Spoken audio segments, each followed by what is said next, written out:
जी नाजरीन, हम पतोकी में मौजूद हैं और यहाँ जो अफसोसनाक सानिया पेश आया, जो अशरफ सुल्तान की डेथ हुई है, जिनको कत्ल किया गया है तशद्दुद करके, शादी हाल में जो है वो कत्ल कर दिया गया था, उनके भांजे हमारे साथ मौजूद हैं। उनसे पूछेंगे कि एक सारा माजरा कैसे आया और इसमें गलती अब तक जो है वो किसकी सामने आ रही है, और क्या अशरफ के ऊपर जो मुख्तलिफ मीडिया में न्यूज़ चल रही हैं कि वो जेब कुतरा था या उसने कोई चोरी की है, क्या इन बातों में हकीकत है। तो आइए, इनके भांजे हमारे साथ मौजूद हैं, इनसे बात करते हैं। अस्सलाम वालेकुम जी। वालेकुम सलाम। सर, क्या नाम है आप? मोहम्मद एहसन। अच्छा एहसन भाई, क्या कहेंगे? सबसे पहले तो ये बताएं, ये वाक़या पेश कैसे आया और आपको इतला कब मिली? सर ये ना मोहम्मद सुल्तान जो ना मोहम्मद अशरफ इसका नाम है, सीधा उर्फ सुल्तान कहते हैं गांव वाले, लक़ब उन्होंने दिया हुआ है। ये गांव में ना ठेला वगैरह अपना लगाते हैं, रेडी, उसके ऊपर किन्नों या सेब मरूद जो भी मिलना मंडी से फेरी वगैरह लगा के अपना गुजारा। जब इधर काम नहीं होता तो ये शादी हालों में पापड़ लेके चला जाता है कि लोग शादी पे बच्चों को पैसे देते हैं, ये पापड़ वगैरह बेच के अपना को 300-400 रुपये कमा लेता था। तो रोज़ाना जाता था शादी हाल, आ भी जाता था। मैं भी इधर शादी हाल है पत्तों की दीन मैरिज, मेरे पास भी आता था, तो मैं भी उधर काम करता हूँ। मेरे साथ भी बहुत अच्छा था, मेरा दोस्त भी था, बहुत इज़्ज़त करता था, लेकिन वो अपना ना मेहनत मजदूरी करके बस अपना गुजारा करता था। उम्र कितनी थी? उनकी उम्र तकरीबन 50 से 54-55 साल के करीब थी।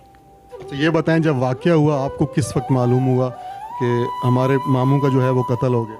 सर मैं तो घर था, सोया हुआ था, तो मेरा जो है ना मोबाइल मेरे पास पड़ा था, तो किसी की कॉल वगैरह नहीं आई, लेकिन मैं घर से बाहर आया, मोबाइल पकड़ा तो साथ उसके साथ टच मोबाइल है लड़के के, उसने बोला कि यार आपका मामू है, उसके साथ ये जुल्म हुआ है, आपको नहीं पता? मैं कहा नहीं यार, मैं तो घर था, घर सोया हुआ था। फौरी मोटरसाइकिल निकाली है, 4:30 बजे का, 4:45 बजे का टाइम है, मैं उधर पहुंच गया। हम गए हैं, पुलिस वालों ने बोला इसे अटैक हुआ है। आप जब मौके पे पहुंचे हैं, आप पहले शादी हाल गए?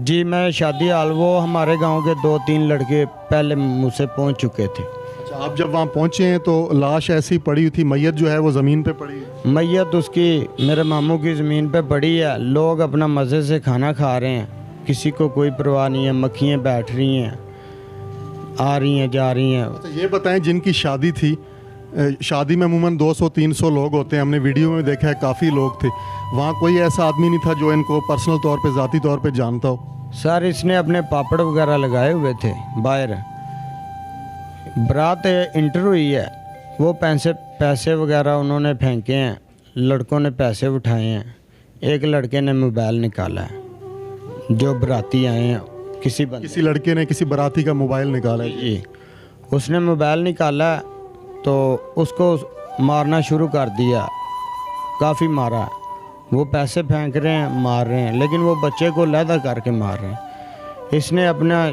जो छाबड़ी वगैरह साइड पे रखी है, ये भी पैसे पकड़ रहा, लेकिन इसने उन लोगों को बोला कि ये छोटा बच्चा है, इसे ना मारो। उसने बोला इसने मोबाइल चढ़ाया, ये देखो, उसने बोला आपको मोबाइल मिल गया, इसको छोड़ दो, लेकिन उन्होंने बच्चे को छोड़ दिया, इसके ऊपर तशद्दुद करना शुरू कर। उनको शक हुआ कि शायद ये एक ही टीम के सारे मेंबर हैं, ये सब मिले हुए। उन्होंने यही समझा कि ये जो है ना इनका दोस्त होगा या कोई तल्लक वाला होगा, रिश्तेदार होगा, इसमें बंदा जो है ना ये मेन बंदा है। छोटे को छोड़ा, बच्चे को छोड़ दिया, उसको मारना शुरू कर दिया क्योंकि ये चोरों का साथी है, लेकिन वो चोर नहीं था, वो 300-400 रुपये कमाता था अपना पापड़ वगैरह बेच के।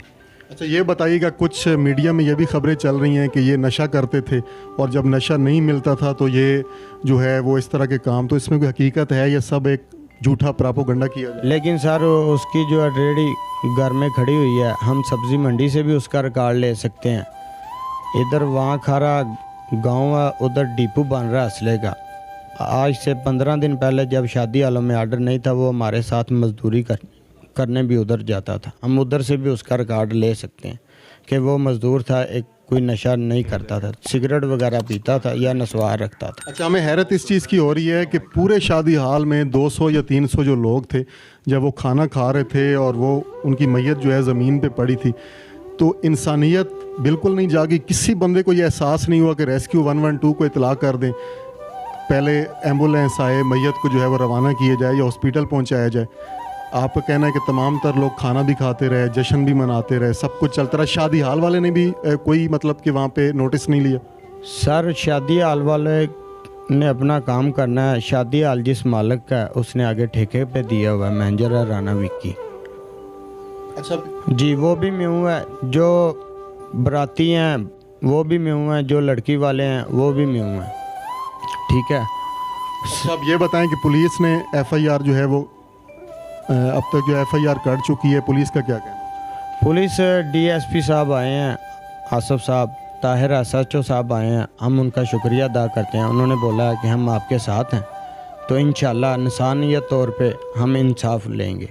जो दूसरे पार्टी है, जो दूसरे फरीक हैं जिनकी तरफ तशद्दुद हुआ है, कोई शख्स आपके पास यहाँ पे आया है चल के कि ये वाक़या ऐसा हुआ है या हम कोई माजरत करते हैं, या किसी ने कोई बात करने की कोशिश की? सर देखें, जो बंदा लाश पड़ी है खाना खा रहा है उसमें इंसानियत वाली बात ही नहीं है, तो वो चल के जनाजे पे मुसलमानों के क्या आएगा? अच्छा, लास्ट में हुकूमत पाकिस्तान से आप अपने मामू के लिए क्या अपील करेंगे? मैं तो यही करूँगा कि वो एक गरीब आदमी था, मेहनत मजदूरी करने वाला, एक मज़दूर बिल्कुल ही जिसका सहारा रब था।